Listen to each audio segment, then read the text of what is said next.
Buenas noches, bienvenidos a Las Cosas Como Son.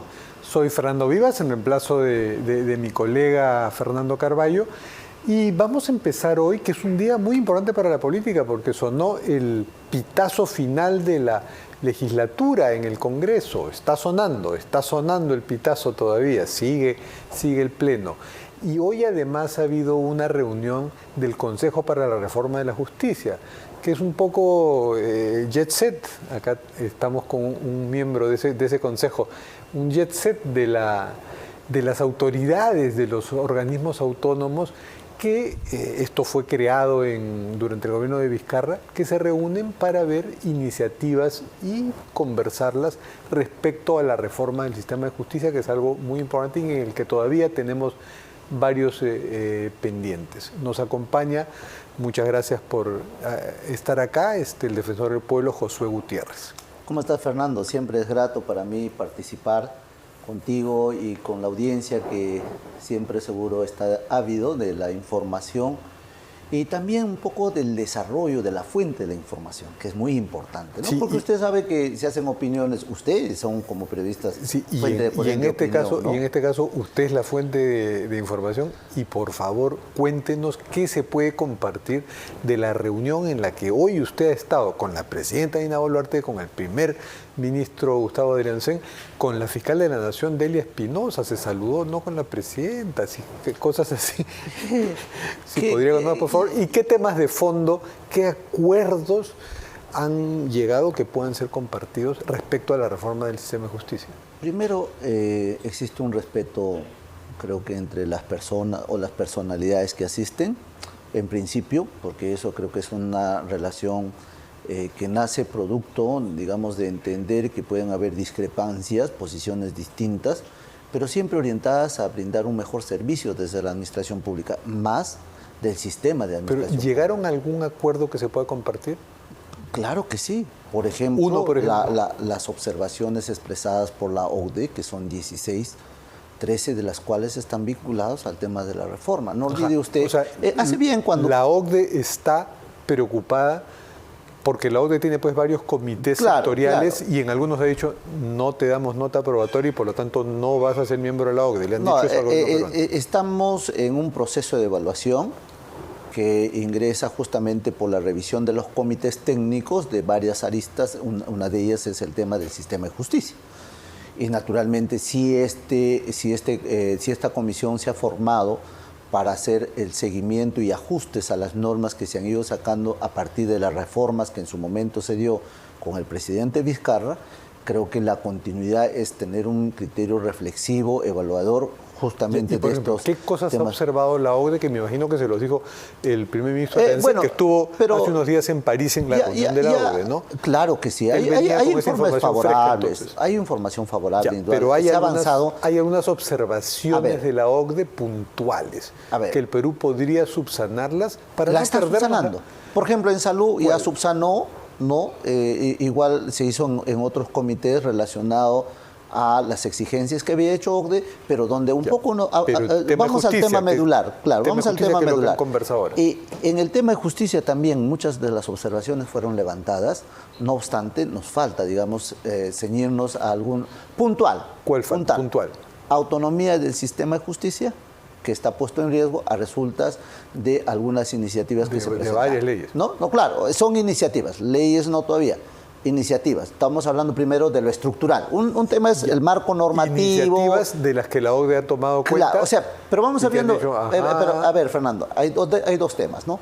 El tema estructural, que es básicamente funcional, y el tema del marco normativo, que justamente los operadores de justicia las aplican en el desarrollo de su función, ¿no? Entonces, en el tema estructural hay iniciativas. En el tema de la mejora de nuestra reacción como institución estatal para el tema de la lucha contra una iniciativa legal que haya sido observada por la OCDE y que se los haya contado el primer ministro Gustavo Adriancén.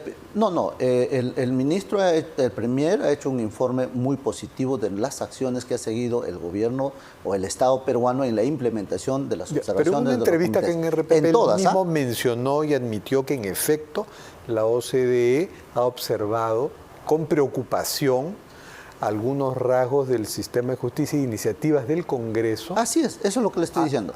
Ahí queda. Pero por eso, todo lo hablemos demás de se algunas levante. en concreto para que el Tema, público por sepa ejemplo, temas que se han son observadas descontextualizado. por la Mira, OCDE. hoy ha participado con nosotros el presidente del Poder Judicial, Javier la Arevalo. fiscal de la Nación y el La doctora ministro, Luz Pacheco, del Tribunal Constitucional ministro de Justicia, quienes Eduardo Arana, que es además el secretario técnico del Consejo. Entre los tres tienen un nivel de coordinación permanente del sistema de justicia. Pero además participó la presidenta del Tribunal Constitucional, que tiene una mirada estrictamente constitucional sobre los hechos de reforma, y creo que la participación de todos ha ido conducente a concretar algunas acciones, como por ejemplo la aprobación de la moción de orden del día del Congreso de la República, que ha nombrado una comisión especial para que en estos 3 meses de receso, 90 días, pueda implementar unas propuestas para la discusión de fondo. Y hace muy bien porque también nosotros tenemos ya una línea de base que es justamente técnico, eminentemente técnico, a resultas de las observaciones. Se habló, ¿no? por ejemplo, de la necesidad de deshacer, lo ha anunciado ya el ministro de Justicia, Eduardo Arana, esta ley del Congreso que a última hora de contrabando metieron algo que se echaría abajo la posibilidad de detenciones preliminares donde pasado las 48 horas de flagrancia. Indudablemente, indudablemente. Hay una mirada, por eso. ¿Cómo piensan arreglar eso? Por eso, la ventaja de este Consejo es que los titulares traen reflexiones preocupantes de su sector y la aplicabilidad de la norma. Sobre ese punto en concreto, pero lleguemos a ese caso. Si le quitas las herramientas jurídicas necesarias para que los operadores no pueden tener eficacia en el desarrollo de su trabajo, ciertamente se la perjudica. Entonces hemos estado revisando algunas normas, sobre todo nuestra fiscal de la Nación hizo hincapié a unas normas que ciertamente perjudicaba el acto funcional de sus operadores. Por ejemplo, además de el tema propiamente propiamente de la detención preliminar, porque eso es una actuación inmediata. Bueno, también le habrá preocupado, y quizá lo dijo, esta norma que le da facultades para la investigación preliminar a la policía y también, un poco también, quita las otras, atribuciones ya constitucionales de la Fiscalía. Quizá algunas con mayor énfasis, Fernando. Quizá algunas con mayor énfasis, como por ejemplo el tema de la detención preliminar, ¿no? Quizá una preocupación mayúscula. ¿Y qué ¿no? dijo el ministro de Justicia, Arana, sobre su propuesta de deshacer eso junto con el Congreso? Más que deshacer es plantear una revisión inmediata de la norma, su aplicabilidad y pero cuáles son los exabruptos. Pudieron no promulgarla. Por eso, está bien. Ya está la ley y hay que corregirla. En todo caso, hay que precisarla para que las herramientas sobre las cuales se desarrolla la parte operativa, que es el Poder Judicial y el Ministerio Público, sean conducentes a luchar contra el crimen. Usted, que no solo es defensor, sino que es abogado y político también, ¿cómo se puede deshacer ese entuerto si la ley ya la promulgó el gobierno? Las leyes siempre son perfeccionadas, ¿no? En el camino. Pues con otra ley. Claro, con otra ley. Indudablemente. O sea, ¿habría que esperar a la próxima legislatura? No necesariamente. Comprenderá usted, cuando se trata del interés de la nación y sobre todo el interés... ¿Un pleno extraordinario podría? Un pleno extraordinario que bien lo puede convocar la presidenta. ¿Se habló de eso? No, lo primero que hemos hablado es de hacer la redacción y las correcciones que en el caso pudiera convenir, ¿no? Entonces, esa parte, digamos, de la fórmula legal hay que trabajar de manera inmediata. Nosotros en la Defensoría lo estamos haciendo, creo también lo está haciendo el Ministerio Público, el Poder Judicial y el Ministerio de Justicia. ¿Y podría haber un pleno extraordinario? Podría darse un pleno extraordinario convocado por la presidenta. Puede ser por la presidenta o también por la mayoría legal o técnica expresada en el Parlamento, con la firma del 3/4 de los congresistas se puede convocar también a las... Y dígame, ¿no? ¿se habló en ausencia del presidente del Congreso porque no asistió, ¿no? Fue convocado pero no asistió? Entiendo que ha habido pleno. Claro, ya estaba en el fin de la legislatura. Sí. Se le puede excusar por hoy, se le puede excusar. Estaba en el cierre de la legislatura, está sí, allí. Pero siempre habrá un motivo, una razón para excusar y no estuvo. Pero ¿no? se habló de algo y yo le pido una reflexión al respecto porque... No solo muchos peruanos lo observamos, la OCDE también lo está observando. Hay una falta de contrapeso al poder legislativo en el Perú. Debiera ser el Ejecutivo, pero el Ejecutivo no observa algunas leyes polémicas del Legislativo. Entonces, pero déjeme por favor terminar con mi pregunta y ahí viene su reflexión. Entonces, ante esa falta de contrapeso al Legislativo por parte del Ejecutivo, organismos autónomos como el suyo, la Defensoría del Pueblo, como el Tribunal Constitucional, tienen que hacer sentir su voz, ¿no? Y para preocuparse por algunos excesos del legislativo. Yo creo que eso es lo que está pidiendo también la OCDE. ¿Cómo se manifestó eso ahora? Primero, es que haciendo una evaluación de las observaciones, nosotros creemos que muchas de ellas están descontextualizadas y muchos ya se levantaron. Sin embargo, subsiste esa narrativa de que hay una intervención, digamos, a los poderes del Estado, no existe un contrapeso, o sea, narrativas que siempre se dicen, pero que los titulares están en la obligación de aclarar. Pero ¿son solo narrativas o usted cree que eso está pasando también? Yo no creo que esté pasando, porque pasando. ¿sabe por qué, estimado Fernando? Porque el presidente del Poder Judicial está acreditado en el Consejo, la fiscal de la Nación está acreditada en el Consejo y todos partimos sobre la idea, si alguien se siente agraviado con alguna interferencia y la falta del equilibrio en la relación que puede existir en los poderes y los organismos autónomos. Y eso no existe. Ya, pero lo que sí ¿no le parece que estamos viviendo en las últimas es temporadas la disconformidad, un desbalance de poderes? Por eso, justamente, lo que sí existe una disconformidad con la emisión de normas que puedan restarle capacidad operativa a quienes están involucrados en la lucha contra Hay leyes que, que usted mismo ha observado, ¿no? Estamos hablando de eso y eso tenemos que superarlo. Pero eso sigue un proceso, sigue un camino. Y entre tanto eso ocurre, nosotros siempre vamos a partir. Si hoy día sacamos un comunicado, todos los firmantes, los que estuvimos ahí, dijimos, no hay una afectación a la institucionalidad en términos, digamos, de interferencia del Ejecutivo con el Legislativo, del Legislativo con el Ejecutivo, o ambos, o de manera individual, contra el sistema de justicia. Y eso no hay. La fiscal de la Nación ayer mismo se vio pues tratada con palabras duras por la presidenta Dina Boluarte en su mensaje a la Nación, por ejemplo.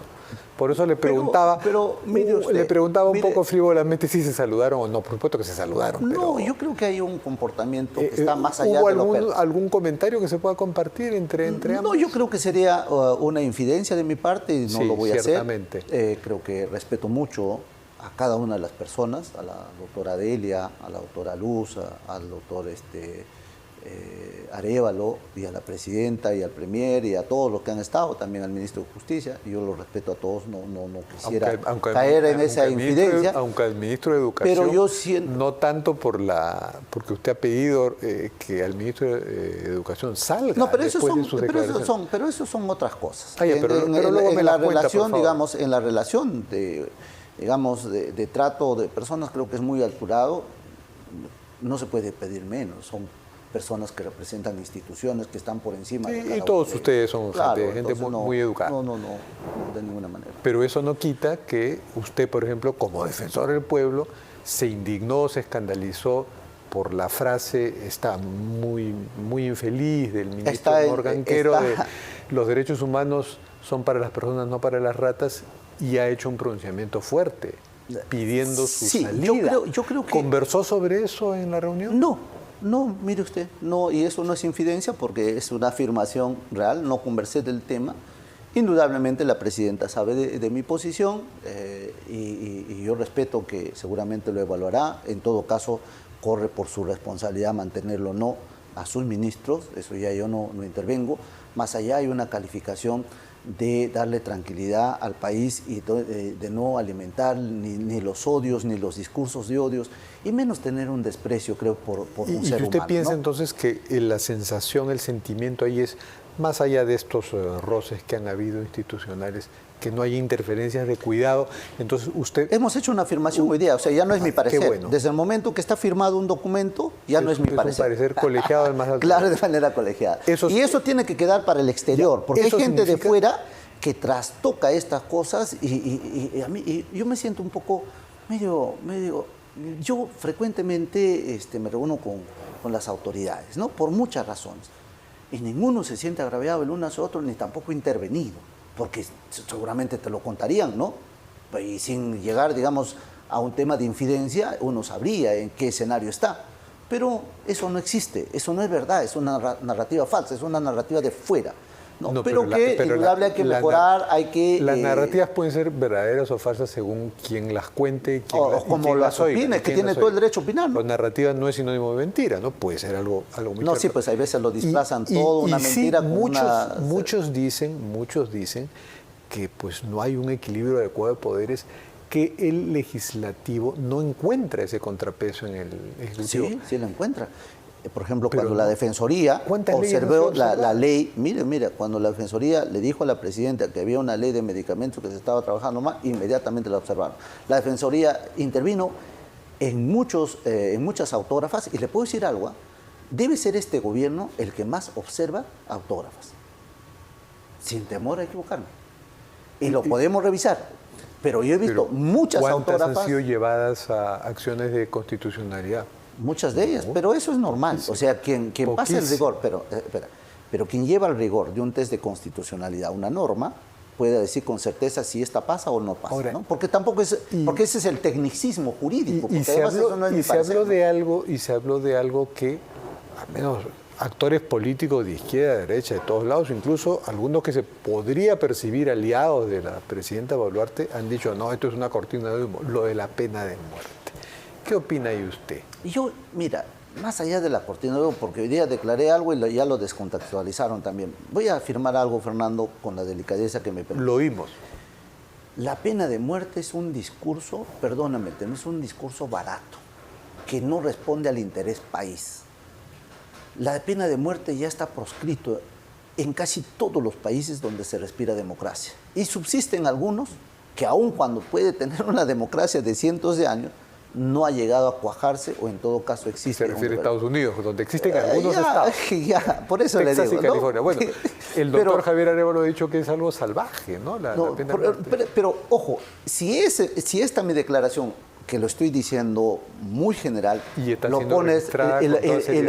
pones a una persona, y ya diría como que si la estoy criticando a uno que habló a favor o en contra. Yo respeto el derecho a opinar. Pero indudablemente, alguien que se precie de ser autoridad no puede jamás promover, jamás, nunca, quitarse la vida de nadie. El segundo tema, salirnos de la instancia supranacional. Yo creo que no es correcto, porque las actuaciones de las personas, de las autoridades, de los estamentos del Estado, siempre están sujetos a error. Y esas que pueden ser revisadas en otra instancia. ¿Y se vio el tema de la pena de muerte o de la eventualidad de denunciar, que es la palabra que se usa legal, el pacto de San José? Yo entiendo que el Ejecutivo no está promoviendo la denuncia per se de la norma, ¿no? Porque eso implica reforma. Que es una cortina de humo. Porque eso implica reforma constitucional, porque eso implica una discusión mucho más amplia. Y yo estoy convencido que eso no va a pasar, porque creo que la mayoría de peruanos y la mayoría de las autoridades que ejercen función pública y tienen la atribución de legislar, no es gente que pueda estimar en poco la vida de un ser humano. Y sobre todo si nos llama una reflexión, que lo dije hoy. Los niños que hoy día, en estos momentos, están siendo violados, maltratados, pegados, golpeados, en fin, viven miseria, los adolescentes, no se van a quedar como niños. De acá a 10 años van a ser jóvenes. Y hoy día vemos con dolor cómo los preparan para matar. Los preparan para matar. O sea, les dan cursos para manejar armas cortas, armas largas. Y nosotros como Estado somos indiferentes a eso. Como comunidad también somos indiferentes. Sí, ¿no? Hay una irresponsabilidad. Y hay que hablar del enfoque preventivo, que espero que lo hayan hablado, porque eso es hablar en términos de Estado. Fernando, yo quisiera suplicarte que veas nuestros informes en esa línea. No encuentro eco hasta ahora. O sea, y eso sí me causa dolor. ¿Sabe por qué? Porque es facilismo decir, maten a ese monstruo. ¿Por qué violó? ¿Por qué robó? ¿Por qué mató? Claro, ese es el populismo punitivo. No, o sea, esa mirada, y yo quiero agarrarle y decirle, oye, mire esta realidad, mire este niño. No siempre va a ser niño, no siempre va a ser adolescente. Va a crecer, va a pasar la factura a ti. ¿Cómo prevenimos para que no se convierta en ni víctima ni victimario? Fernando, si tú no conoces, no puedes amar. Necesitamos conocer dónde están esos niños. Necesitamos esforzarnos. Mira, el año pasado y este año estamos trabajando en ese registro nacional de esa población en riesgo. El año 2016 se emitió el informe del INEI sobre el primer censo nacional penitenciario, el 2016. ¿Qué arrojaba esa data? que el 30% de los internos había tenido a sus progenitores también en la cárcel. Y sin embargo, hay un... ¿Qué se ha hecho del 2016 al 2024? A nivel técnico hay un consejo en el que representantes de los diversos actores de la lucha contra la criminalidad se reúnen para hablar del tema preventivo. En el CONAPOC. Se reúnen muy de vez en cuando, de pronto usted tiene alguien que lo representa, Fernando, allí, se reúnen muy poco y no oímos sus propuestas. Fernando, estamos llenos de tecnicismo, estamos llenos de diagnóstico. Lo que le estoy diciendo no es que hoy día se trabajó y lo traigo como una pepa para mostrarlo. Y todo está diagnosticado. ¿Sabes lo que nos falta? Es amor al prójimo y trabajar. Ya, y tenemos que trabajar. No estar armando cortinas de humo de muerte para distraer. Y este registro que te estoy hablando, hoy tenemos más de 100.000 niños en ese registro. Esta semana que ha pasado, acabamos de rescatar a una niña que ha estado siendo sometida a violaciones porque su papá está en una cárcel, su mamá está en otra cárcel. Y vieras cómo esa niña le abraza a nuestra comisionada y le dice, no me sueltes. ¿Cómo hemos llegado ahí? Seguro si aparecía mañana muerto decíamos todos, bueno, pues no sabíamos, ¿no? Y como no sabíamos, no importa. Pero como ya sabemos, estamos yendo casa por casa, estamos viendo caso por caso, pero no nos alcanza el tiempo. Claro, de los 100.000 ya estamos atendiendo más o menos 1.500 y cada experiencia es muy bonita. ¿Sabe por qué? Porque siento que estamos salvando vidas, rescatando gente. Pero si esta postura de la Defensoría lo asumiéramos como un colegiado, que espero lo haga nuestra ministra de Mujer y Población Vulnerable, ojalá que lo haga el ministro de Justicia, ojalá que lo hagamos todos de colegiado y podemos más rápido avanzar. El Ministerio Público cumple su rol, la policía cumple su rol, el Poder Judicial cumple su rol, pero hay que hacerla que la cumpla, que la materialice. Entonces, diagnósticos estamos un llamado de atención a esos ministros que a veces en lugar de estar haciendo escudería de la presidencia, a veces no les gusta, a veces no les gusta lo que dije. En la última reunión en Tarapoto lo que dije, ya basta de catering. ¿Basta de? De catering, o sea, que se pasan en reuniones, en reuniones, bocaditos y facturas y esto y lo otro, y acción, ¿cuándo? En este momento hay mucha gente que sufre y es víctima de crimen. Necesitamos superar. ¿Y cómo lo vamos a hacer? ¿Desde una oficina o desde el campo operativizando ya estas cosas que le estoy diciendo? Yo creo que eso nos ha traído bastante eficacia. Siento que estamos trabajando fuerte y que yo debo desde esta mesa agradecer a mis colegas de trabajo. La Defensoría es algo que usted no le... O sea, si yo quisiera darle el valor, es algo invaluable. Toda su gente tiene una mística extraordinaria de servicio a la comunidad. Bueno, sí, no dudamos, ahí conocemos mucha gente de la Defensoría, algunos que se fueron y bueno, otros que han sido reemplazados. No, hay que desearle lo mejor y muchos creo que están escalando en otras actividades que me parece muy bien, ¿no? Salió ahí. Pues le agradecemos al doctor del Pueblo José Gutiérrez y además nos ha dicho usted que podría haber un pleno extraordinario para ver, desfacer este entuerto de la detención preliminar. Hay que precisar, porque ojo, no sé si usted lo escuchó al ministro Arana, que dijo que esta norma se había hecho en función a los informes que había hecho la Defensoría, y sí hay que acentuar eso. Hicimos 2 informes este año. Uno que estaba por el mecanismo de prevención de la tortura y el otro era de derechos humanos. En ambos, ¿sabes qué enfocamos? Y ahí terminamos. Que el exceso de carcelería, de las detenciones preliminares, que con la ley dice 15 días, pero encontramos gente hasta de 60 días. Y eso era injusto, es un trato inhumano, eso no se puede hacer. Sobre todo cuando están en condiciones que son mazmorras, condiciones totalmente violatorias a los derechos de la persona. Bueno, muchas gracias, enfermero del Pueblo José Gutiérrez. Gracias, Fernando. Y volvemos después de oír a nuestros anunciantes con el abogado de la presidenta, Juan Carlos Portugal.